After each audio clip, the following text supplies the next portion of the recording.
Hello. Hello, everyone. There we go. I got my video on. Thank you very much for tuning in. This is our morning talk show called The Call In. We have some awesome guests that you're really going to love. And I want to start off with some really, really big news. Very excited for this. The backline, as you know, has been mostly closed throughout this entire year. And we just got news this week of two grants. And in fact, one I just got news of late last night. So two grants that we are going to get. Yeah, two grants. So we should be good for at least another couple weeks. We should be good for a few more months at least. So looks like the backline might actually make it out of this thing surviving. Obviously, still fingers crossed, but very exciting for us because we were down to $40 in our bank accounts. Just barely skating by, and we might have made it. So, huge thanks for everybody who's helped us through all of this, and thank you very much. Now, with that, as you can see here, I'm wearing a shirt that I probably should have worn last week. The Very Normal Festival. This was a really great, fun online festival by Kelly Buttermore and Justin Peters. They put this on last week, and they were the guest of our first call-in show. This festival was so much fun. As far as online festivals go, I've never seen anything like it. So much great shows of people doing stuff online. So if you see it again, make sure to check that out. Make sure to check out those two in general. And I'm wearing this specifically because I also wanted to segue into we are, as of right now, aiming to do our festival Labor Day of 2021. So now that there is a vaccine, a couple that are approved, hopefully by September, we're good. So that's our hope right now, is that by September, we are good to go. So that means that we're going to try our Omaha Improv Fest. Since we didn't get to do one in 2020, typically on Memorial Weekend, we're going to bump it back to Labor Day just to be safe. We don't want to push it in May. So we're going to do it in Labor Day, and we hope you all check that out. Another thing is as our obviously the vaccine is a few months away from affecting us, but really great news if you're here in Nebraska. We hit a peak pretty early in this season, so somehow the numbers are actually going back down. Now this is great because we had almost 1,000 hospitalizations at a time, and now they're down to 600. So we are going down pretty nicely. And both total cases and hospitalizations, and hopefully the deaths start lowering as well. But this is really great news. We're hoping to try out a live show or two in January. So that's our hope right now. That's what we're aiming for, assuming cases keep going down. If that is true, we're going to do a couple of shows in January. Obviously still to have capacity, but really, really excited for that news. So now that we've done all of that, we have some really great guests. You're really going to love them. Starting off, Natalie, if you want to introduce our very first guest. Yes, we have a caller calling in from the Philadelphia area, going by the name of Rob Elizzani. Okay, is that are we might be starting with? Oh, is that the first one? Whoops. Tell him to call back. Sorry, not that caller. We have a different caller who is is it Josh? Tim, I believe. Jim. Tim. There we go. Oh, we switched up. Okay. We switched it up a little bit. I'm sorry. That's all right. Tim is needing to call in first. Tim, Joshua, if you want to turn off your camera, but Tim, please take it away. Hey, it's Tim. You get crowded switchboard right now. Yeah. I can handle all these calls. Calling in from Kansas City. How you doing? Doing all right. Getting by. Optimistic, light at the end of the tunnel. So things feel like they're getting better. Yeah, and you run the Kick Theater, basically, right? Yep, the KC Improv Company, and our theater is called the Kick Comedy Theater, which has been dark since March. We've been doing a lot of video sketch stuff, And we've been doing, of course, Zoom classes, did a couple outdoor classes during the summer and fall when it was nice out. And now we are hunkering down for the winter and going to start back up Zoom classes in January. Great. So you actually did some outdoor classes. I wanted to try that, and I never knew like if I'd schedule it and then it'd rain.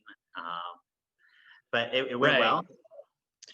Yeah, it did. We would often, this is the Midwest, so we would wait until Wednesday, and then we'd say, okay, Thursday evening, we're going to go at this park and meet up, and we'd have between 4 and 14 people show up, and I felt a little bit like someone who had to. What's the word? The person in charge at the middle school dance, like the chaperone. Oh, chaperone. Because it was such an inclination to try to improvise like 3 or 4 feet away from each other, and I had to keep reminding people to be 6 or 7 or 8 feet away from each other. So we have to break that habit. Yeah, and I could just scream at them because we were outside. So. Now you have Kansas City has a really great improv fest. It's usually around that time as well in the fall. Do you know if you're going to try that out? That is our hope, is that August or September, that things will be back to normal, and we'll see what the capacity. We have a little 99-seat theater, and so if we're at half capacity by law or ordinance or mandate, then it's difficult to make a show make sense and be worthwhile for everyone. So that's our hope. I'm optimistically thinking May or June we might be able to do public shows again. But of course, all my previous estimates have been incorrect.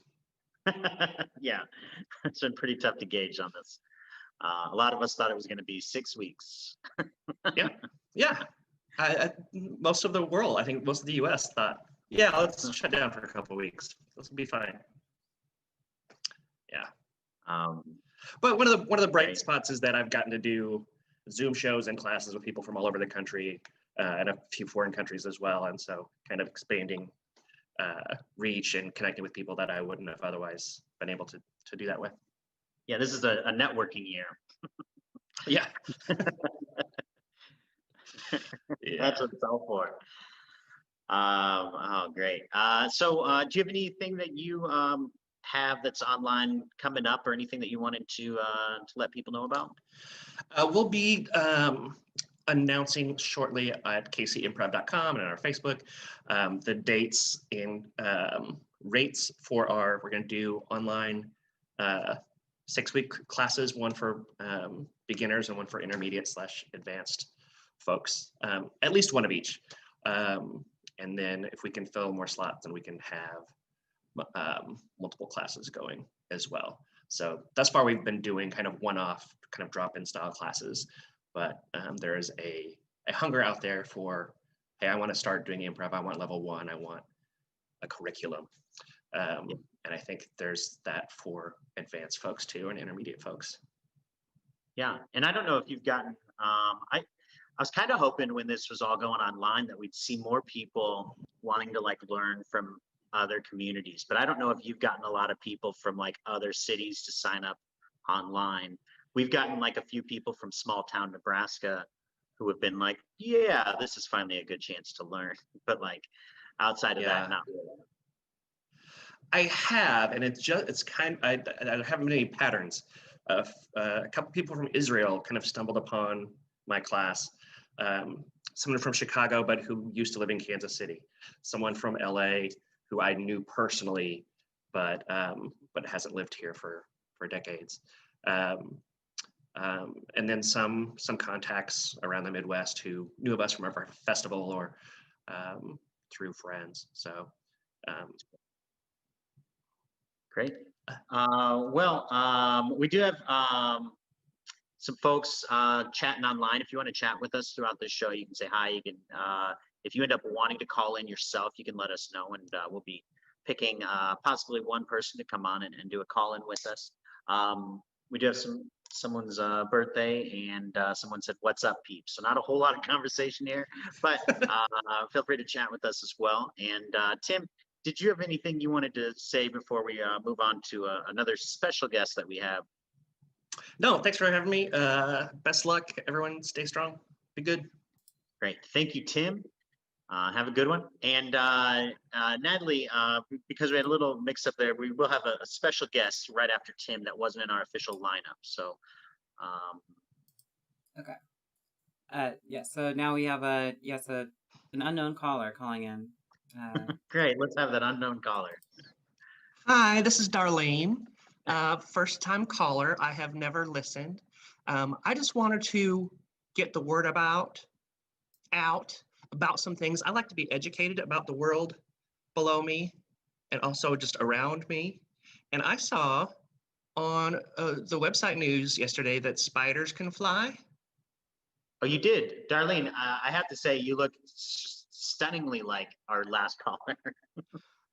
Oh, thank you. I have a facial scrub that is unavailable at Walgreens at the moment. So bear with me during this difficult time. Sure. Yeah. So these flying spiders, what's this about? It's true. I get Google alerts for my name, for Tom Hanks is single, and look out, spiders can fly. And so what scientists, people have noticed that spiders can actually fly around. Like Charles Darwin was on a boat. He's on a boat a lot, it seemed like. For sure. Yeah, that SS Beagle got a lot of traffic. Okay. And he, by the way, there are not a lot of like Darwins. I've never met a Darwin, so query whether he really knew what he was talking about. You'd think there'd be a lot more Darwins. Right. Around. Like he should know how to have evolved into having more family members. Kind of a failure at his own thing. So anyway, but he was on a boat, and then all of a sudden there were spiders on the boat, and he's like, "How'd the spiders get here? We're out 60 miles or kilometers away from the land." And my working theory has been that maybe the spiders had hijacked a bird. But what the scientists found out this week is that spiders have like spidey senses, and they can detect satanic electricity. Like when you rub electricity. Satanic electricity, yeah, like when you rub a balloon on your nephew's head to confuse him. Okay, yeah, that might be static electricity. Got it. Okay. Yeah, that changes. Okay. But you know how you teach children like this is gravity and this is science, and you can rely on that. And then you're like, well, here's an exception, and they will never understand. So they put spiders in a box so there's no wind, and they put static electricity above and below, and the spiders can figure out when to do it, and then they can float even though there's no wind or nothing. Oh, great. Yeah, for sure. So you're saying that they didn't just like use their webs to let the wind carry them? No, there was no wind in the boxes. They're just using the electric, and they don't have wings. And I just want people to know spiders can fly. No wings, no feathers. It's impressive. They are a formidable enemy. So you believe in the electric universe and a fan of Tesla, I assume. And Marvel, but mostly Marvel, Tesla. Yeah. But I will continue my research and keep you up to date if there are other articles. Sure. But yeah, you can bing it. It's true. What? If they can fly, that's great news for Spider-Man.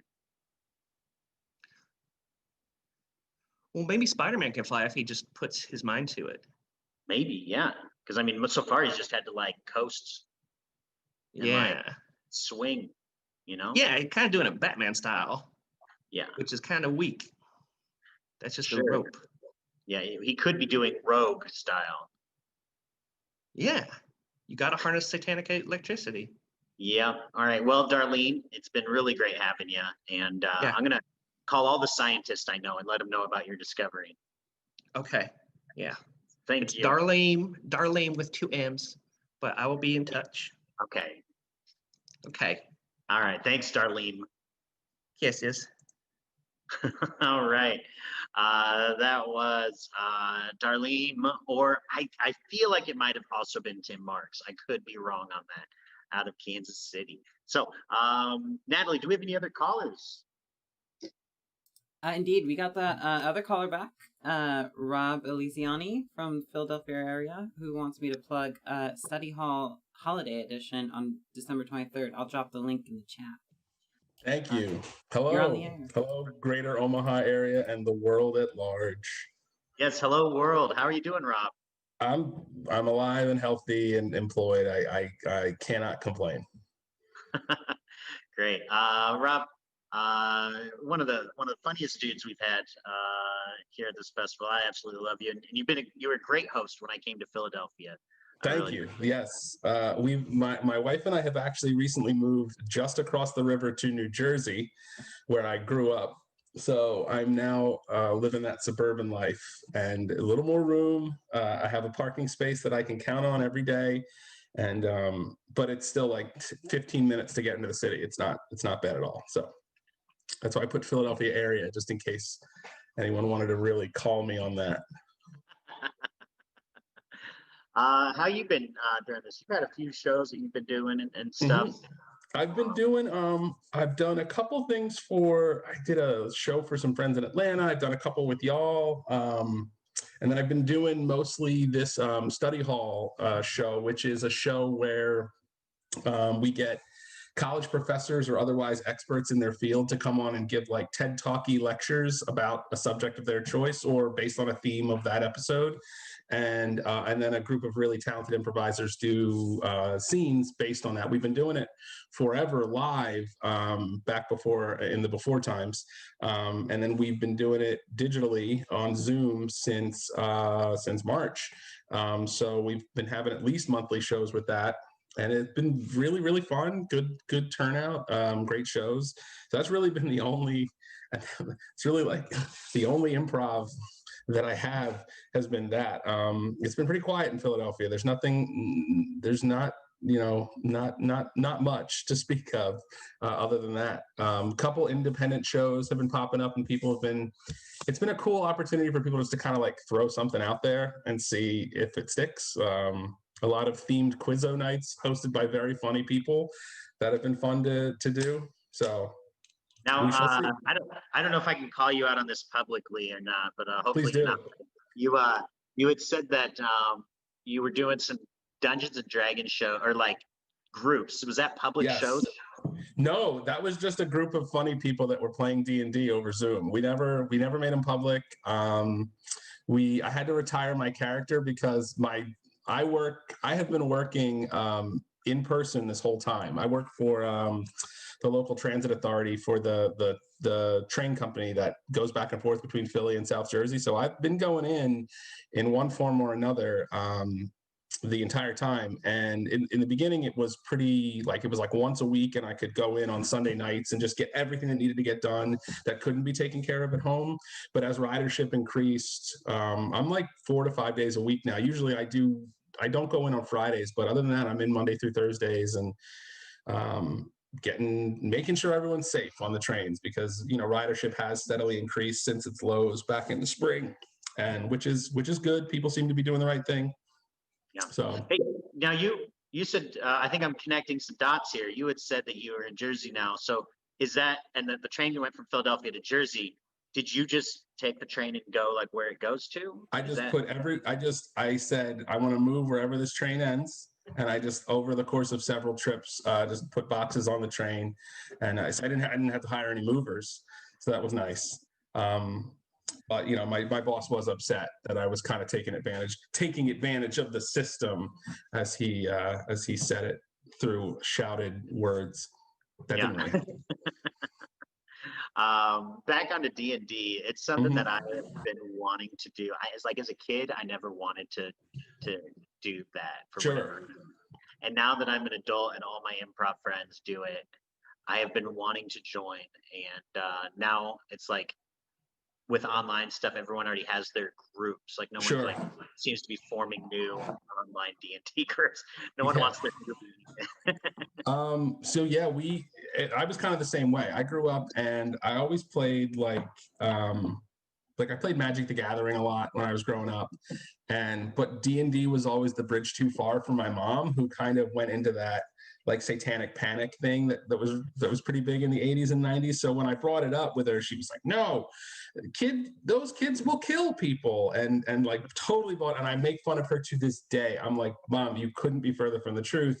Should I have kids someday, I will actively encourage them to do it, because it's really good, it's good for improvising, it's good for problem solving, it's great for all sorts of developmental stuff."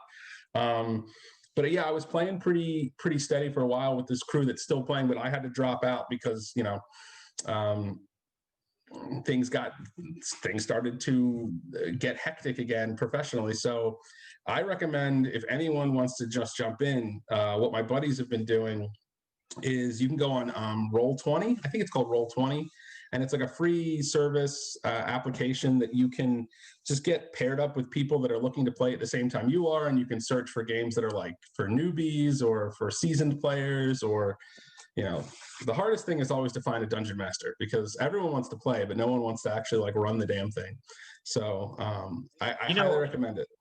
I taught a class recently online, and someone said this would be great class for teaching dungeon masters, and I was like, well, I don't know, because I've never done it, if I could teach the class. But like, have you ever heard of a class where like, I was back in the before times, I was working on developing a class that would have been through one of the local game shops in Philly. And the idea was to create kind of like an altered improv curriculum that was more focused on like long-term storytelling than like individual scenes and like world building and things like that. And it was going to be called like Improv for Dungeon Masters or things like that. Because, you can get certain dungeon masters that are like really good on the rules, and they're really, really good about like enforcing the rules and making a fun game, but they're not as good on like, well, what happens when your players throw something at you that you weren't prepared for, you didn't have it all written down. Because any dungeon master will know that like you can prepare so much, but like as soon as you add your players to the mix, things can go out the window, and suddenly like this whole campaign that you spent, it's like, no, they want to follow that cat into the woods, and you can't tell them like, oh, the cat immediately dies from a heart attack, and you're forced back into this, these tracks that I've laid out for you. So I think it's a great idea. I definitely think I would be wary of, I definitely think it should be done by someone who kind of knows both worlds. And I, even myself, like I had played, but I only ever really DM'd like the startup adventures that you get when you buy like the starter kit. So I was like working with some other DMs to kind of make a curriculum. I think it's a great idea, and I think it would fill seats. Certainly with dungeon masters who want to get better, players that want to become dungeon masters, improvisers who want to start playing D&D. There's probably a market. Great. Now, unfortunately, we did lose 2 viewers as we started talking about D&D. So we'll move on. Beans. Ain't it always the way? Almost American for that. Almost. Also, someone corrected me earlier. I said the SS Beagle. It's the HMS Beagle. I am sorry. Yes, it was British. Yes. So I apologize for not knowing that. We also have the link up in our chats for the study hall show. Yeah. And our technical director Natalie also posted the Roll20.net. So yes, that's it. Roll20.net. Now you had something very interesting you wanted to yeah. So I'm always, and this is this old chestnut of going through and mining Amazon for hilarious reviews. And I went in last night, 'tis the season, and I wanted to find some reviews of some Christmas classics. So I found these are actual reviews from Amazon for Charles Dickens' A Christmas Carol. And I just I thought some of them were really funny. I was going to start with the Bible, but that was harder to find funny stuff. Although one of them was halfway through the book and no Jesus, 1 star. But I think that might have been like a comedian trying to do a bit.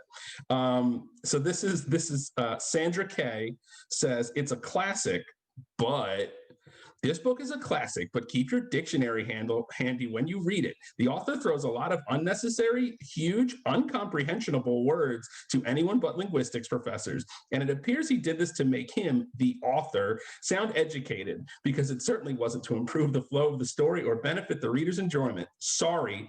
I like books with a good storyline to hold my interest, and stopping to look up the meaning of words sort of ruins it for me, especially as many times as it's required in this book. Who makes the decision to call this book a classic? I am not impressed. 3 stars. No, still 3 stars. Now, I want to know, I wish she would have posted which words. Yeah, the following words upset me. This one is just is from Lee, and it's just titled Boring. It's considered a classic, but I think it was a very boring book. I watched the play too. The play is good due to that you can actually see everything. So I think what this person, 2 stars. 2 stars. I think Lee's main issue here was that she wanted the book to be more of a visual medium. So if only there were other mediums that could have fulfilled that. This is from a person who calls themselves heart emoji, fingers crossed emoji, and it is entitled, I bought this book to read to my daughter during Christmas as a bedtime story. The book started off saying someone died, and it scared my daughter, so I never finished reading it to her. I knew it had parts about death, but I thought it built up to it. On the other hand, my books arrived in a timely manner. Plus, it was reasonably priced. 2 stars. I can just imagine, like, it's Christmas Eve. You're sitting down with your kid, and you're like, we're going to read a classic. All right, Charlie Dickens, we're doing it. And then immediately right in the beginning, it's like chapter 1, someone has died, and the kid just loses their fucking shit.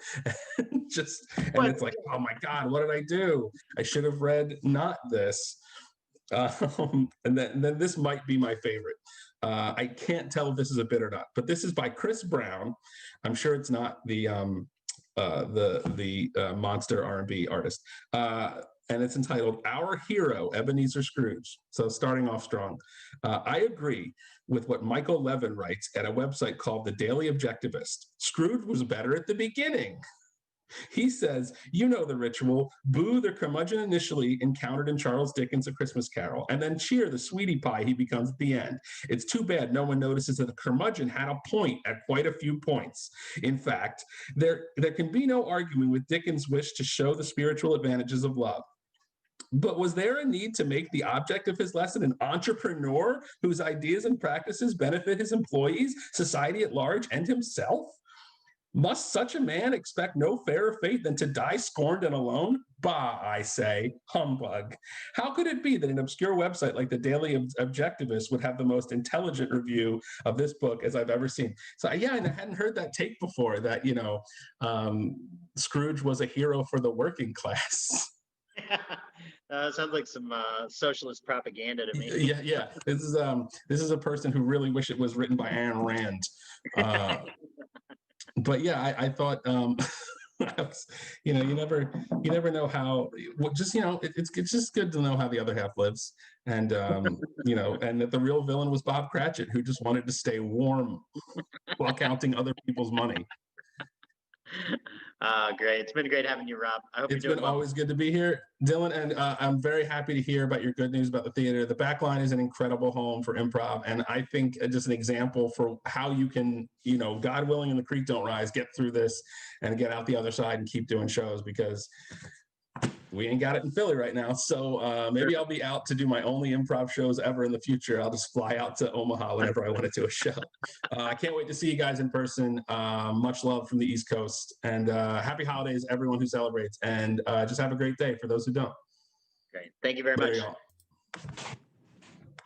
Excellent. That was Rob Aliciani. We still have a few more guests. So again, if you want to hop in here, you can always chime in, let us know that you'd like to. Otherwise, we're going to be moving right along to our next guest. Natalie, who do we got? The next guest on the list is Joshua Prentice. Joshua, are you on the line? Yeah, here I am. There you go. Can Calling from outer everybody? space. Yeah. Everyone hear me okay? Okay. Yes. Hey, Dylan, how you doing? Great, man. How are you doing? Pretty good. Yeah, pretty good. It's been a weird year. It's gonna, Sure. kind of strange. Should I give a little bit of background? Yeah, let's hear some background. Okay, so the pandemic hit, which is a bummer for everybody. And then right at the beginning of the summer, I found out I was going to need a heart transplant, and that was also a bummer. And so I took my family. We picked up and we moved to Chicago temporarily so that I could get the procedure done at the University of Chicago here. They have a really, really good transplant department run by this guy. He's a genius. So, and then I spent I don't know, like a month in the hospital, and I'm on month 5 now of recovery, and things seem to be going pretty well. So, yeah, just happy to see that things are going well at the back line back in Omaha. I really miss Omaha. Chicago is kind of shut down right now, so there's none of like the distinctive flavor of like Chicago, like the typical Chicago experience, except maybe like or like takeout. So so yeah, so I just miss home and being near people that that I that I know on a regular basis. So I just imagine people are going around being like, "Stay safe, you jag off." yeah, yeah. Oh God, yeah. My friends that are physicians remind me daily of all the ways I can die. So it's it's like it's pretty bad. They're just like, you get a coronavirus, least of your worries, man. There are like 8 things that are gonna take you down before corona. So Now, Josh, you've always had a very kind heart. Do you feel like this new heart you got was just as kind, or you've been in like a jerk now? well, yeah, it depends on who you ask. They put you like when you're like right when you get a transplant, they put you on like insane amounts of prednisone because they want to like de-inflammation, facilitate healing, that kind of stuff. But if you are on more than like 30 milligrams, I guess, a day of prednisone, it will make you crazy. And it makes your hands shake and it makes your face puff up. Like moon face is a technical term that doctors use, or like, yeah, and it like follows like 3 weeks later. Like it's always like 3 weeks in a rear, the side effects of this medication. Anyway, it does put you on edge. And so there have been like a lot of conversations that I've had with, many people where I'm like, inside, I am a cauldron of rage and I don't know why. Like there's no there's no reason for it. And then outwardly I'm just like, hi, how are you? Like, it's been a journey, man. Yeah. If you gotta get it done, University of Chicago is like one of the best, if not the best, but I wouldn't recommend it. Like if you can avoid it, avoid it. Yeah. And they put you on a medicine that's very similar to your last name. Yeah, yeah, yeah. Prednisone. That's not the closest. So I'm on another medicine that's actually closer. It's called. It's temporary, but it's called lisinopril. It's almost like Bad Boys or something. Yeah. It kind of feels that way. So, all middle school teachers, you win whenever they were like, this looks like a medicine, or like Pennzoil. I got a lot of that when I was growing up. So, anyway. No, we have different things that we do with different folks.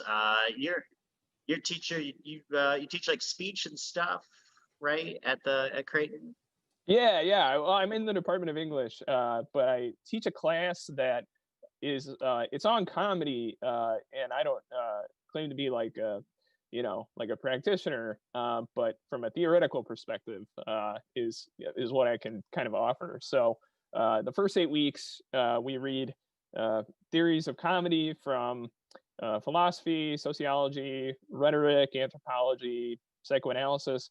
And then the last 8 weeks, we test out those theories by creating short and like really short, like 3 to 10 minutes comedic films in the mockumentary style, which is, mockumentary is great because like, if a student doesn't know how to frame a shot, that's like if it looks kind of shitty, that's like part of the genre. So I always tell them like, you don't like, we do like very minimal kind of training on like any kind of cinematography or like sound design stuff, but like then it kind of works out. And then we do at the back line, then we have the premiere night every time I teach a class. I guess we've done it now maybe 4 times, I think, something like that. And it's always we're always packed to the gills with the students. I always like, just to kind of juice the scene a little bit, I bring in like 6 to 8 comedians to perform in between the films, just kind of get the levity going.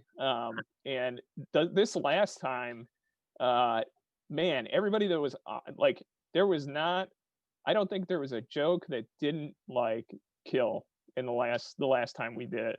The comedians were they were awesome, man. So that's great. Hey, Yeah. if you're down, since we didn't come up with anything to finish off with here, what if we got the name of a fake documentary and then we talked about it like as if we saw it? Okay, yeah, let's do it.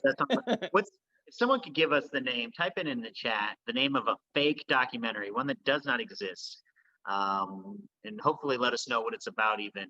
And Joshua and I will chat about it as if we just saw this this documentary.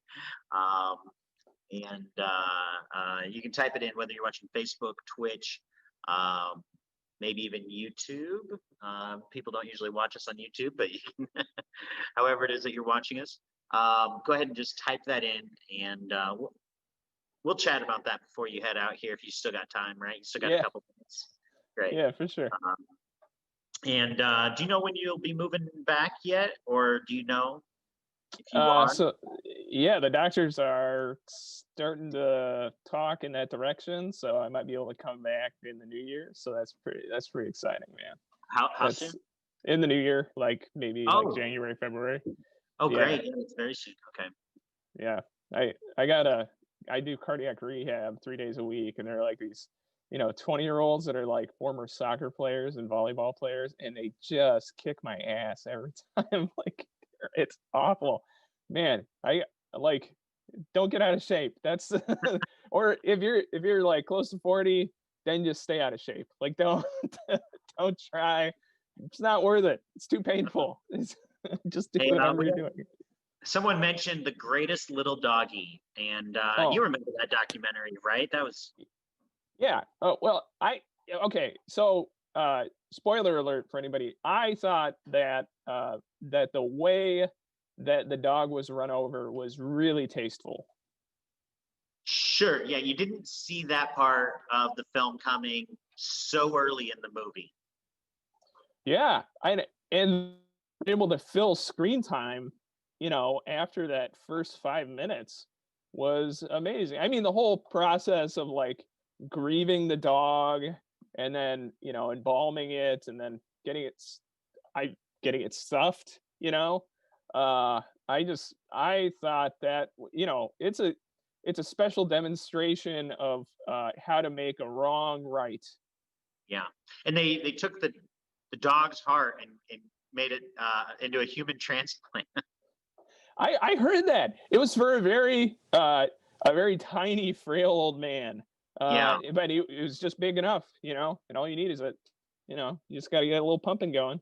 Just to get that valve clicking. He was off to the races. The feats that dog had, and I don't just mean the 3 because it was missing a leg. The feats that dog had accomplished were astonishing. Yeah, I mean, I didn't know. I had no idea about the peanut butter and jelly thing. I thought that was for opposable thumbs. If someone would have told me that a chimpanzee could make a peanut butter and jelly sandwich, I would 100% believe them. A dog, not so much. And yet, there it was. It just clamps its little hands around the, and then was able to kind of Just get it spread going. without just going nuts on some peanut butter like most dogs do, A lot of discipline, and man, I gotta. Well, and so I mean, what a highlight of a loss too, because that little dog couldn't pass all that knowledge on to the next generation of dogs. It's like, I mean, maybe through the film. That's it. I think maybe it's more of a documentary for dogs than people. That would make sense, yeah. Because I mean, they barely touched on it, but him having a peanut allergy and still being able to do that really spoke to those dogs out there who have peanut, like Shih Tzus can't have peanuts, Yeah, I mean, to the responsibility of carrying around a like a cortisone shot for when he accidentally ate some peanut butter or like got tempted by it. That dog had some skill, man. I mean, I don't know. I don't know if I could do those things. And he got his start, at a micro big dog fighting. Sorry, I can't do this anymore. Okay. Go do it. They got pretty silly. Okay. Okay. Thanks, man. Thank you very much for doing this. I hope you have a great day, and hopefully you're back soon.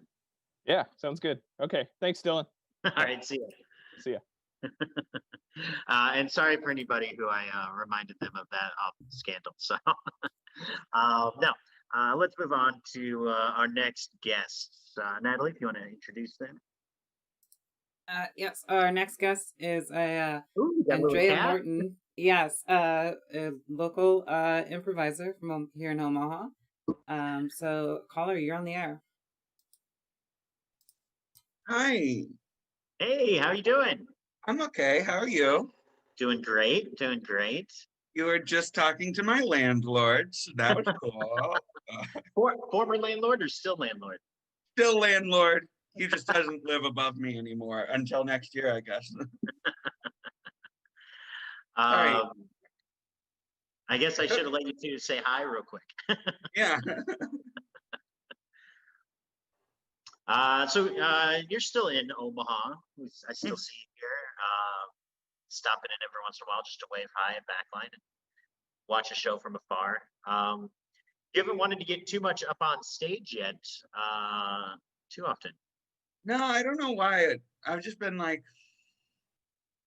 uncertain about that and just like hanging out. And then once things are back a little bit more, I'm sure I'll feel more comfortable.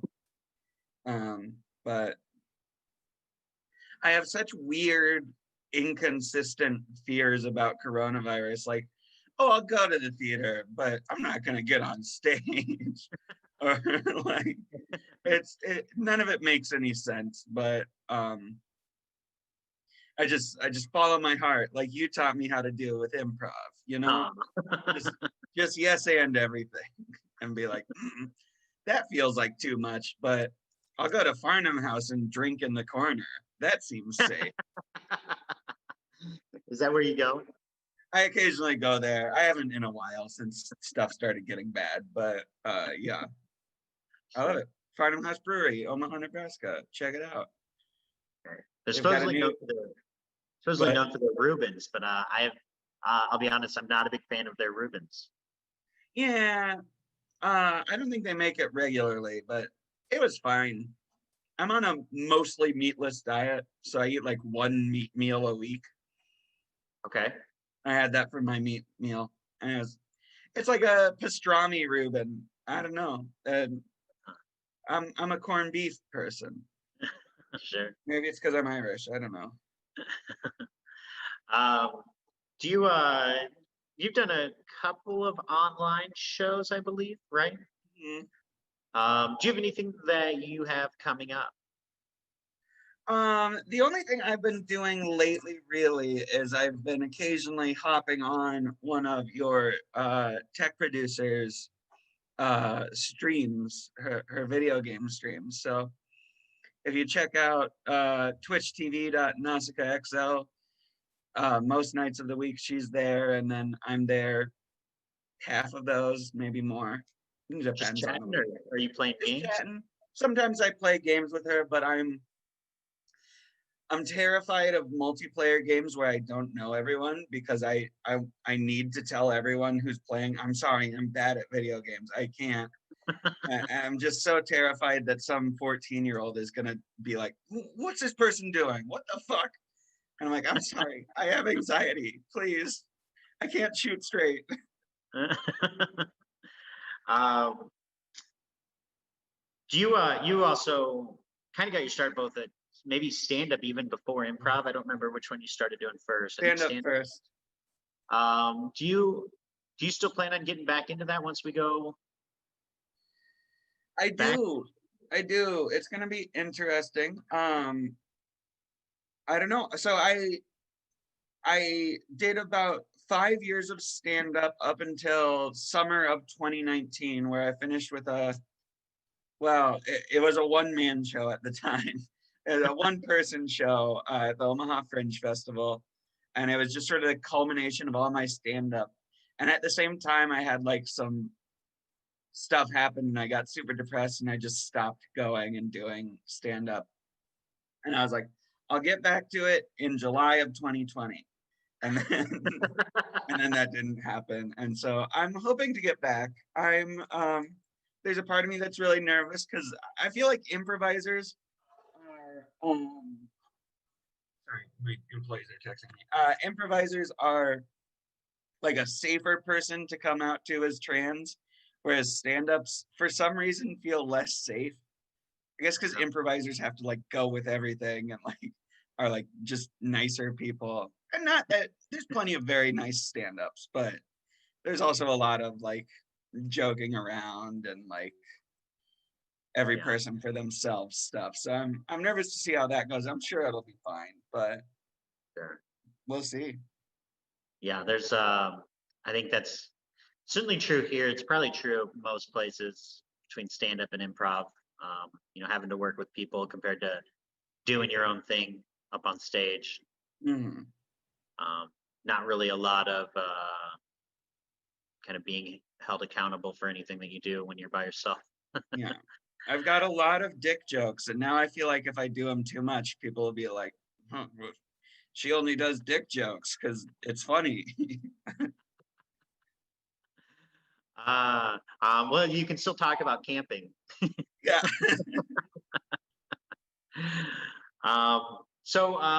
Typically, we end these again by doing some sort of bit. Do you have anything you want to do, or you want to tell some a story or some jokes or anything, or what would you like to do? I never thought of anything. Sorry. worries. Want to just try a little scene or something? Yes, let's try a scene. Let's see. Let's just go with. You know what? Last one we had done something of a movie. So let's do. The two of us will do a scene from a different movie. So the two of us are going to act in a scene from a movie. If someone wants to type in what the name of that movie is, we'll do our scene from that movie, and we'll, depending on what it's called, we'll just guess the context of what's happening in there, and hopefully you're back to doing shows pretty soon here. We already got one. Your landlord. We got a suggestion in the Zoom chat and the live public chat. So your landlord suggested evil landlord, and in the public chat we got the Louis Vuitton experience. I believe is, I don't really know how to spell Louis Vuitton, so I don't know if that is. Is that it? Either that or it's loud. It looks like Lou Booton. Lou Boot, some new boot, goof and Lou Boot. Okay, so the evil landlord, the Louis Vuitton experience. This is No words. this is a scene from that. Andrew, what are you doing? Buying all these Louis Vuittons, this purse, these boots. You know you can't afford that. You haven't paid me rent. Oh, well, I thought it would be a good idea because if I look good, then I'll make more money and I'll be able to feed my family and pay you rent. What do you mean if you look good, you'll make more money? What are you, a model? Well, it's just sort of like looking professional as opposed to the rags I normally wear. I just thought someone would hire me. It's been ever You so don't hard even to have get a a job? what? You don't even have a job? No, ever since the plant shut down, it's just been really hard and I've been trying to figure it out. And so I thought I'd spend the $600 the government gave us on some clothes to get a job so I You could had pay you and $600? feed my starving children. You What? owe me $600. That could have paid me. Yeah, but I'll owe you $600 again in the future. And then where will I be? I can't get a job in these rags. Well, you still have some rags. You weren't able to buy a full outfit of Louis Vuitton with $600. No, Now you've got some rags and some nice clothes. No one's gonna fall for that. maybe you're right. But what if we struck up a deal? Huh. What kind of deal? Maybe I could work for you Work? as I don't need a plant worker. that's true. Now you do have a nice little puppy. That's the greatest little puppy. Not yet, it isn't. But it's got 4 legs, and I'm thinking of taking one off. No, Yeah, are you saying one leg equals $600 of rent? that's what I want to do. I want to. If you'll let me take one of those legs off, I'll cut that $600. I I suppose. Here you go. Sure, but all I've got are these fingernail clippers, so this will take a while. Oh no. Clip. Okay, okay. All right. I had to be an evil landlord. Okay. Thank you very much for doing that silly scene with me. I appreciate it. Have a Yeah, great day. thanks. Bye. Bye. Now, we might have one more guest, but it's possible he might not have been able to make it. Natalie, do you know what's going on? Currently no callers on the line. Okay. He had sent some sort of chat that I did not get to see, so he might not have been able to make it. Oh yeah, no. That one can't make it. Okay. Chris Bear will not be here. He might be showing up in another week. He has his own very interesting show called The Laser Show. I believe it's called The Laser Show. He does his improvised show behind a screen with lasers, and he improvises as characters as you see these lasers being drawn. Very fun show. If you ever see it, he travels a lot of festivals. Make sure to check that out. And next week we have some really great guests.